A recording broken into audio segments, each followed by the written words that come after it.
एक समय की बात है। एक छोटे से गांव में लिली नाम की एक युवा लड़की रहती थी। लिली बहुत दयालु और उदार लड़की थी, जहां हमेशा जरूरतमंद लोगों की मदद करती थी। वह अपनी किस्मत माता पिता के साथ रहती थी और उनके पास एक छोटी सी खेत था जहां वे फसल उगाते थे। एक दिन लिली खेत में चले जाती थी और उसने एक घायल पक्षी को जमीन पर लेटे हुए देखा।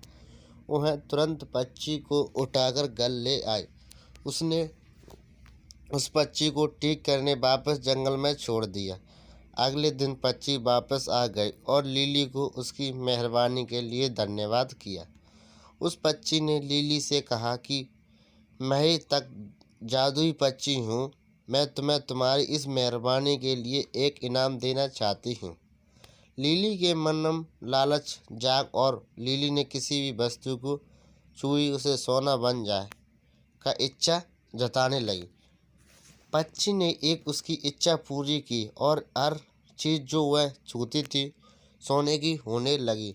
शुरुआत में लिली बहुत खुश थी और उसने आप अपने आसपास की हर चीज़ छूने लगी, लेकिन जल्द ही वह समझ गई कि उसने एक गलती की है।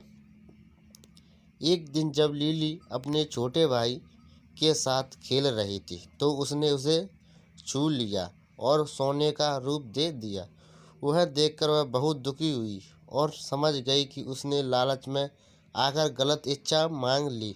उसे अपनी गलती का एहसास हुआ और 25 उसे अपनी इच्छा को लौटाने की बात कही। पक्षी उसके सामने आ गई और कहा, लिली, तुमने एक मूल्यवान सीख हासिल की है। आधारता सबसे मूल्यवान उपहार है। इसे मांगा या सोने से खरीदा नहीं जा सकता। यह रखो कि असली संपत्ति आपके आसपास की और खुशी में होती है। उस दिन से लिली अपने परिवार के साथ सुखी और संतुष्ट जीवन जीने लगी। वह हमेशा अपनी सीख को वह याद रखती थी और ज़रूरतमंद लोगों की मदद करती रही। उसने कभी भी किसी को नुकसान पहुंचाने वाले को काम नहीं किया।